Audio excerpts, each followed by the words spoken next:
All right, I'm going to talk to you guys about what to do if your engine is running hot. So either you have a gauge or you don't have a gauge. Most cars have a gauge today. And let's talk about temperatures. Your typical temperature, most cars is about 190. On this car, it's like spot on 190. So if I see it go above 190, I know there's an issue. So if I look down and I see the temperature at 260, then immediately I need to get off the road and turn the engine off, because it is way too hot. If you drive it at any period of time at between 240 and 260, there's a good potential you're going to crack your head or blow the head gasket. So you need to get off the road. But if you see it start to creep up, let's say it's at 190, okay, and you see that it gets about like 3/4 hot right there. That's at about 220 or something like that. And you're driving down the road and you can't get over or whatever. The first line of defense is to turn on the heater. So I'm going to tell you how to turn your heater on. If you have, first thing you want to do is you want to turn this thing all the way to the hottest setting. If it's got red or whatever, turn it all the way to the hottest setting, and then turn the fan all the way on. So to the hottest setting and the fan on. That's your first line of defense. What that will do is, if you don't have circulation going through your radiator, if you have a leak, it's not going to help. If you have a coolant leak, if you see a bunch of steam coming out of your hood, pull over. It's not going to work.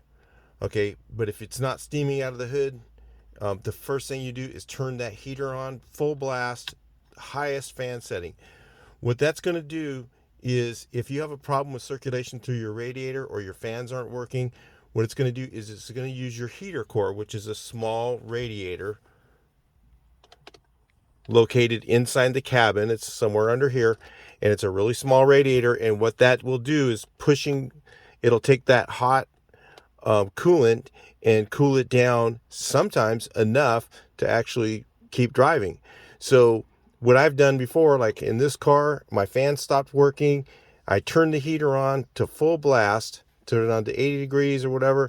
And, this one has that. Just turn it to the red, as hot as it'll get. Turn the fan on full blast.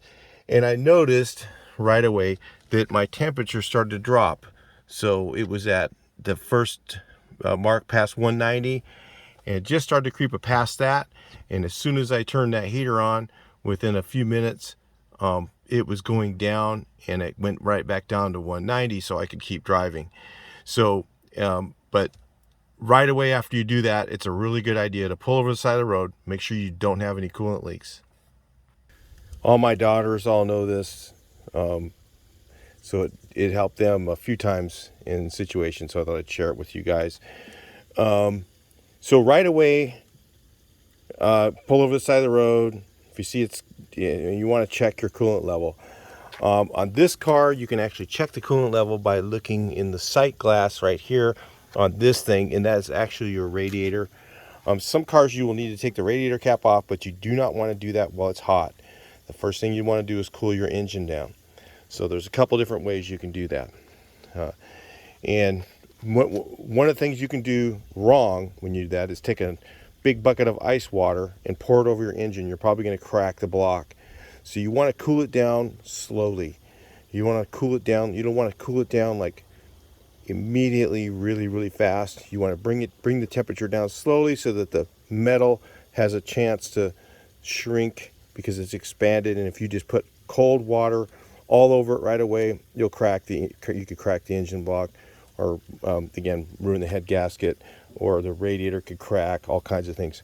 So what I'll do is I'll pull over, and I will actually first pour water on the radiator. So if you're at one of the gas stations that has one of those, and you don't want to have your air conditioning on typically either, so I will actually just take one of those water things and I will kind of put it all over the radiator. In this car, you can't really get to the radiator very easy, but I'll pour some water on the radiator and cool that off. If that doesn't work, what you can actually do is cool off the engine block by just taking water and carefully slowly putting a little by little, putting water on the engine block. You can cool off the outside of the engine block and just slowly do it that way. If you do this course at your own risk, if you put it on too fast, you get water on it too fast, you can crack the block.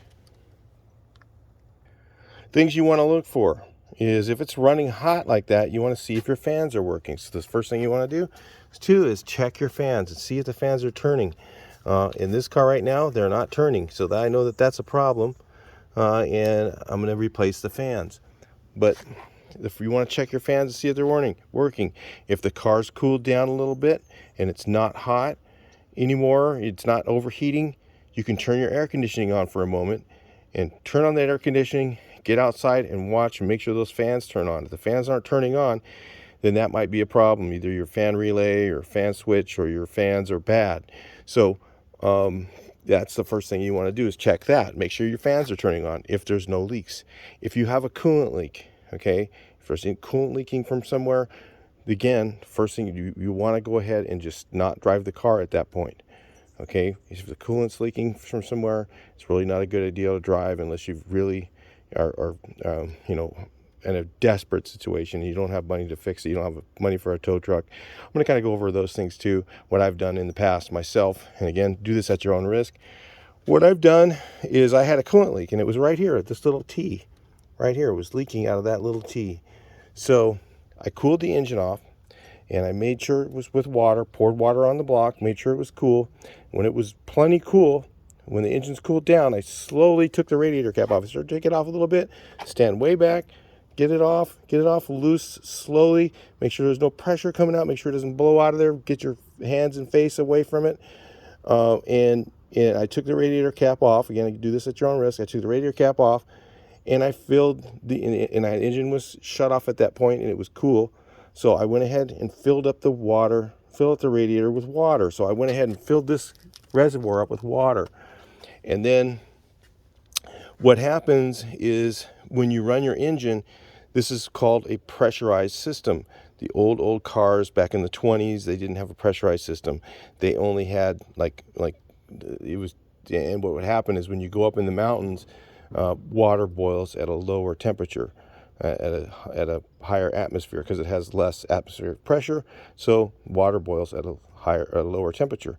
So people would go up to the mountains and their cars would overheat. You used to see in those old movies and stuff. And so they'd blow the cap off, and people would be cooling off their radiators and stuff.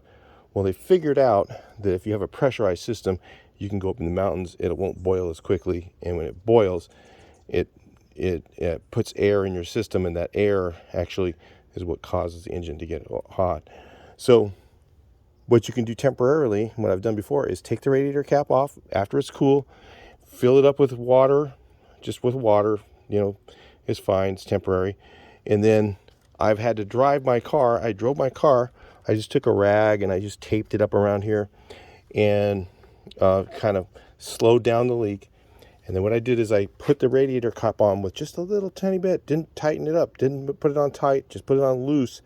And what that does is it doesn't allow for the engine for the cooling system to pressurize. And because what happens when it's pressurized, it pushes the water out of the leak faster. So if you're trying to get somewhere, maybe in the middle of the desert or something like that, and you just need to get to town or whatever, still, again, I still don't recommend driving the car, but if you just have no other situation, nothing else you can do, you can fill the radiator with water and put on the cap very loosely so that you can just wiggle it, basically just put it on top of there, so the water doesn't just fall out of it. And that will keep the system from getting pressurized, and it'll slow the leak down. You're gonna have to stop several times to keep filling up the engine, get as much water as you can at whatever rest stop or whatever, and have as much water as you can, cool off the engine again, fill up the radiator, and you may not have to cool off the engine as much because the radiator cap is loose, so it doesn't have any pressure in the system, and that's what usually causes your problem. Just take the radiator cap off, keep filling it up. And I've had to do that. I drove actually over 100 miles with a leak in my system because I just kept filling it up to get home. Because I didn't really have any tools to fix it at the time, so I just kind of took a rag and kind of wrapped it up around it to slow it down and do that. So that's a good little temporary thing you can do and get your car to a service station to get it fixed. So anyway, I hope that helps you. Maybe that'll help you out in this situation. Talk to you in the next video. Please like, share, and subscribe.